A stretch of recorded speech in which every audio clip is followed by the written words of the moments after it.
For most of human history, oil was one of the most precious things a person could possess. It was liquid gold, and that is not a figure of speech. The poet Homer, nearly 3,000 years ago, actually called it that. Kings were anointed with oil to mark them as chosen. Priests were consecrated with it. The bodies of the dead were blessed with it. It burned in lamps to hold back the darkness. It healed wounds. It was rubbed onto the skin of athletes and rulers, and it was so valuable that people hired guards to protect the groves that produced it and went to war to destroy an enemy's supply. To have oil was to have wealth, health, light, and the favour of the gods, all in a single golden liquid. Now look at your kitchen. Look at the label on almost any packaged food you own. Look at your soap, your shampoo, your chocolate bar, your instant noodles, your lipstick. And you will find, hiding there under a dozen different names, the modern descendant of that liquid gold. Oil pressed from plants is now so cheap, so common, and so utterly invisible that it sits inside a huge share of everything you eat and everything you own. And most people have never once stopped to think about it. We do not guard it. We do not treasure it. We barely see it at all. How did the most sacred and precious substance in the ancient world become the cheapest and most invisible ingredient in the modern one? And what did we have to burn down to make that happen? This is the story of oil. Not the oil that fuels cars, but the oil that fuels us. And it begins with a single ancient twisted tree. This is the history of cooking oil. Our story starts in the Eastern Mediterranean, thousands of years ago, with the olive tree. The olive is an ancient and stubborn plant, able to grow in poor, rocky soil where little else will thrive, and able to live for centuries. Humans domesticated it around 8,000 years ago, and in doing so, they unlocked something extraordinary. Because the small, bitter fruit of the olive, all but inedible on its own, could be crushed and pressed to release a rich, golden oil. And that oil changed everything.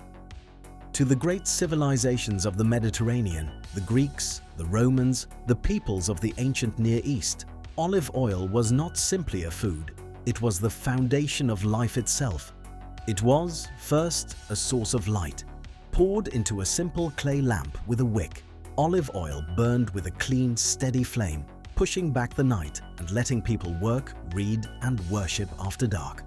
For most of human history, if you wanted light after sunset, you needed oil. It was also medicine. The famous ancient physician Hippocrates called olive oil the great healer, and it was used to treat wounds, soothe skin, and form the base of countless remedies and ointments. It was the foundation of cosmetics and perfume, the substance in which fragrances were carried and rubbed into the body. And it was central to sport and the body itself. Greek athletes coated their skin in olive oil before competing. But above all, olive oil was sacred. It was the substance of the divine. Across the ancient religions of the region, to pour oil over something or someone was to bless it, to set it apart, to mark it as holy. Kings, priests, and prophets were anointed with sacred oil as the very sign of their authority and their connection to God. This idea runs so deep that it is buried like a hidden fossil inside words we still use today. The title Messiah literally means the anointed one, the one marked with sacred oil, and the Greek translation of that word is Christ. Every time those words are spoken, they carry the memory of a golden liquid being poured over the head of a chosen person thousands of years ago. Oil was, quite simply, holy. And because it was so valuable, olive oil became money and power. It was one of the great trade goods of the ancient Mediterranean, shipped across the sea in enormous clay jars and traded like treasure. The scale of this ancient oil trade is almost impossible to believe. In the city of Rome, there is a strange hill more than 100 feet high, covered in grass, that people walk past without a second thought. But that hill is not natural. It is made almost entirely of the smashed remains of ancient clay jars, tens of millions of them, that once carried olive oil into the city and were thrown away when empty. an entire artificial mountain built from the broken pottery of the oil trade. That is how much oil flowed into a single ancient city. Rome ran on olive oil the way the modern world runs on fuel, and the shattered evidence still rises over the city 2,000 years later. A grove of olive trees was a form of inherited wealth passed down through generations, because a tree planted by a grandfather might feed and enrich his grandchildren. This is also what made olive groves a target in war. To cut down or burn an enemy's olive trees was a devastating blow, destroying decades of wealth that could not be quickly replaced.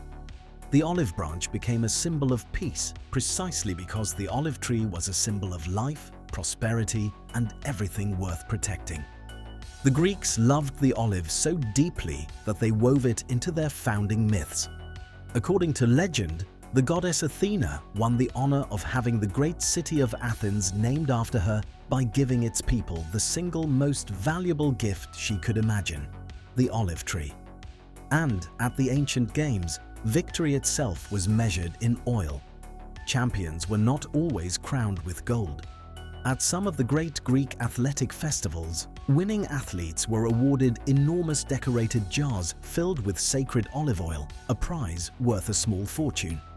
To win glory was, quite literally, to win oil. That is how precious this golden liquid was to the ancient world. For thousands of years, this was the story of oil. Precious, sacred, local, and relatively rare. Around the Mediterranean, it was the olive. In other parts of the world, people pressed oil from whatever they could, from sesame seeds in the ancient Near East and Asia, one of the oldest oil crops of all, and from various nuts and seeds elsewhere. But everywhere, oil remained a somewhat special substance, produced by hand in modest amounts and never truly cheap. And it mattered enormously because fat is survival. Ounce for ounce, fat carries more than twice the energy of any other food. For people living close to hunger, as most humans did for most of history, a source of concentrated fat was not a luxury of flavor. It was fuel for the body, a dense store of the calories that kept you alive through hard labor and hard winters. This is part of why oil was treasured so highly and why the human craving for fat runs so deep in us. We are built to seek it out. For thousands of years, that craving could only be satisfied slowly and at real cost. The day it could be satisfied cheaply and endlessly would change the human diet forever.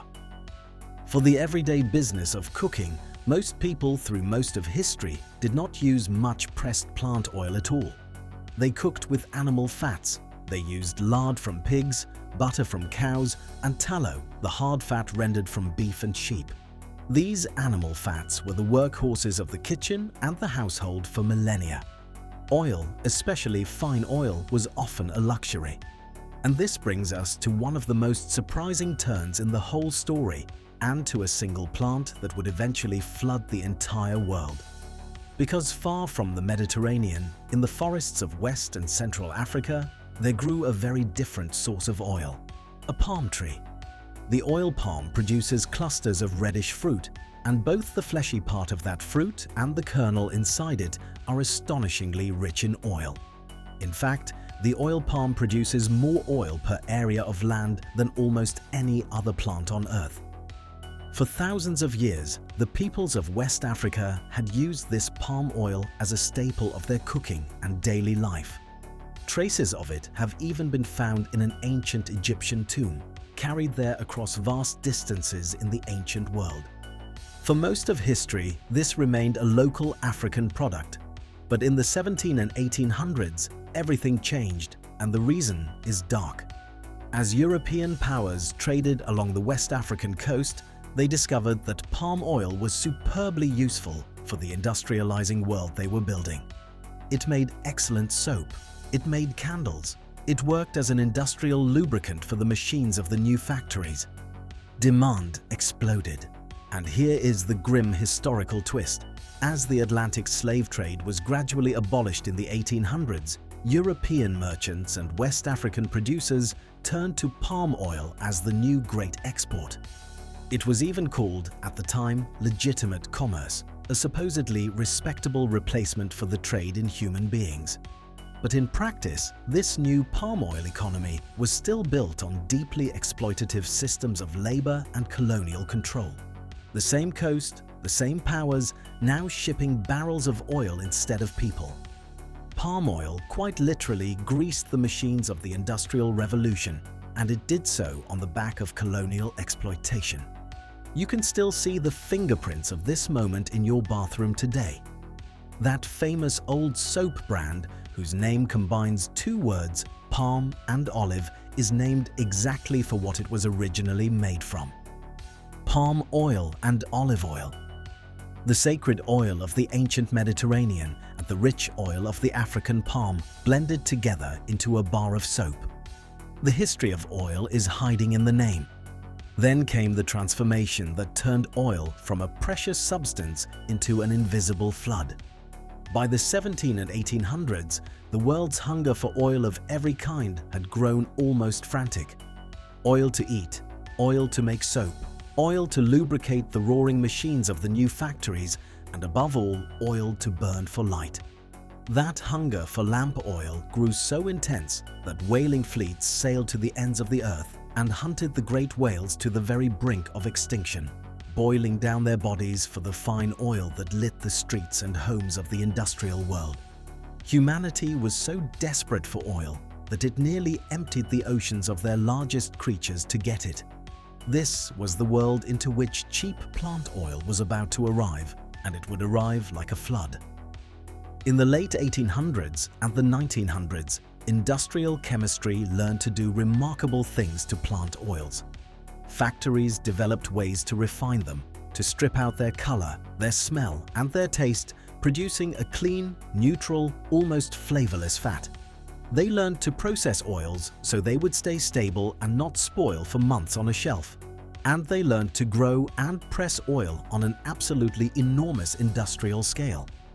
They even learned to change the very nature of oil itself. Through a chemical process called hydrogenation, factories discovered they could take a cheap liquid vegetable oil and turn it solid, transforming it into a spreadable, butter-like block. This was the birth of margarine, a cheap industrial substitute invented to imitate butter for people who could not afford the real thing. For the first time, humans were not just pressing oil out of plants. They were rebuilding it, atom by atom, into whatever form the market wanted. It felt like a triumph.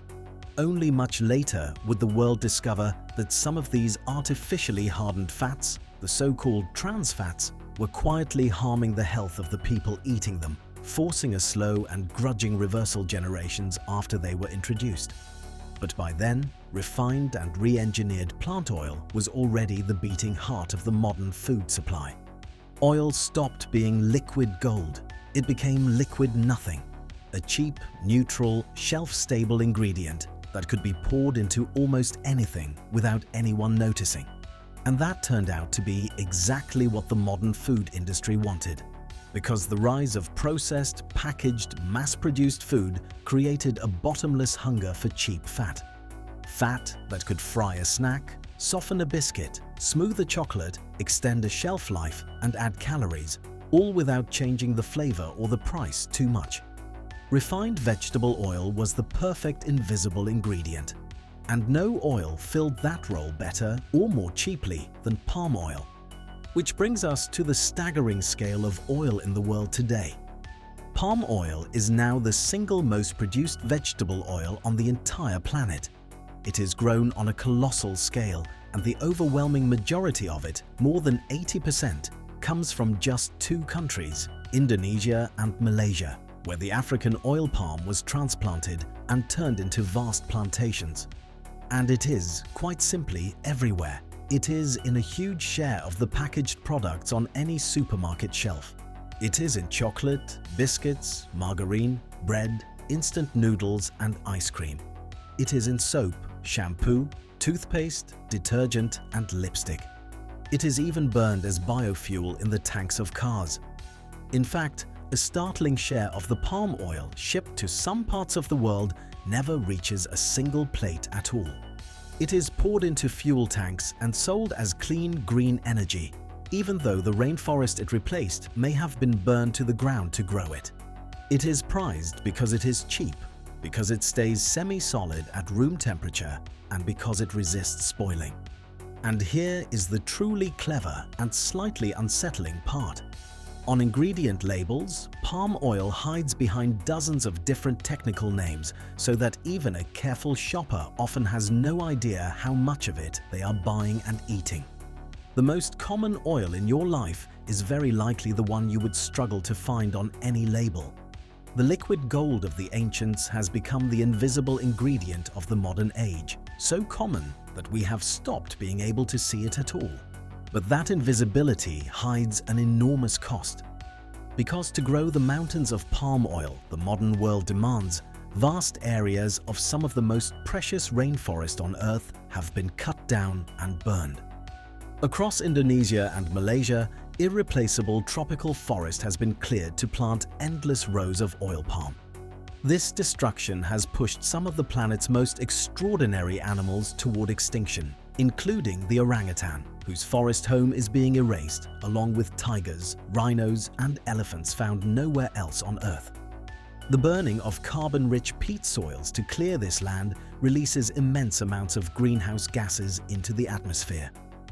The cheapest, most invisible ingredient in your kitchen is also one of the single largest drivers of tropical deforestation in the world.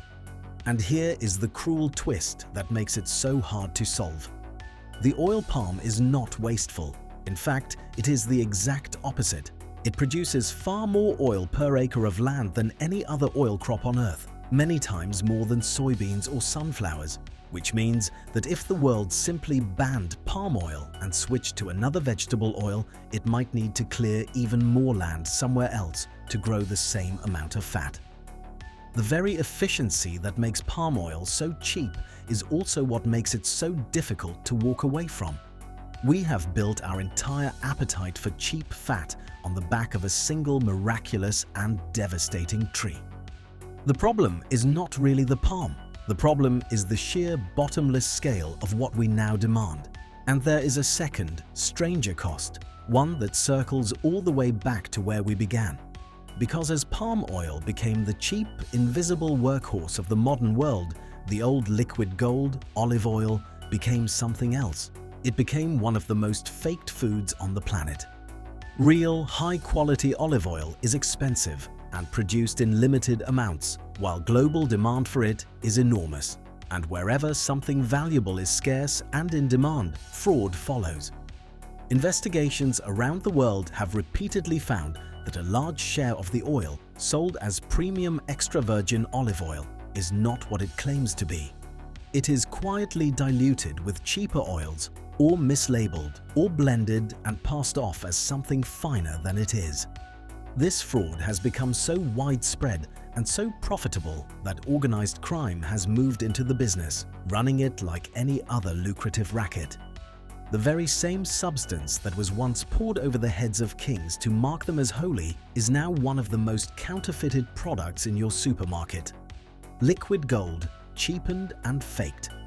In fact, some experts who study olive oil argue that many people in the world have never actually tasted the real thing, a true, fresh, high-quality extra virgin olive oil, because so much of what fills the shelves is old, degraded, or quietly cut with something cheaper. Stop and sit with that for a moment.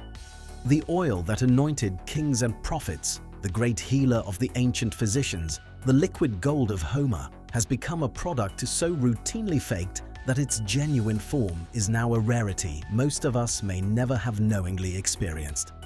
That is how far oil has fallen from its throne. So step back and look at the whole arc of this story. We eat and use more added fat and oil today than any humans who have ever lived, and almost all of it is invisible to us, refined out of plants on an industrial scale and poured silently into nearly everything we consume. The average person now goes through a startling amount of vegetable oil every single year without ever deliberately pouring a drop. We are, in a very real sense, swimming in oil, and we do not even notice the water. Think about what that means for how we eat. For almost all of human history, fat was scarce and precious, something the body had to work and hunt and save for. Our ancestors cooked in small amounts of hard-won lard, butter, or olive oil. Today, in barely a century, that has completely reversed. Cheap, refined oils, pressed from palm, from soybeans, from sunflowers and other seeds, are poured into a vast share of everything we eat, fried, baked, blended, and hidden in foods where you would never expect to find them. The single most craved and scarce nutrient of the ancient world has become one of the most abundant substances in the modern diet, so cheap and so plentiful that the real challenge is no longer getting enough of it, but escaping it. We spent thousands of years desperate for fat. Then, almost overnight, we drowned ourselves in it. It is a stunning fall and rise for a single substance.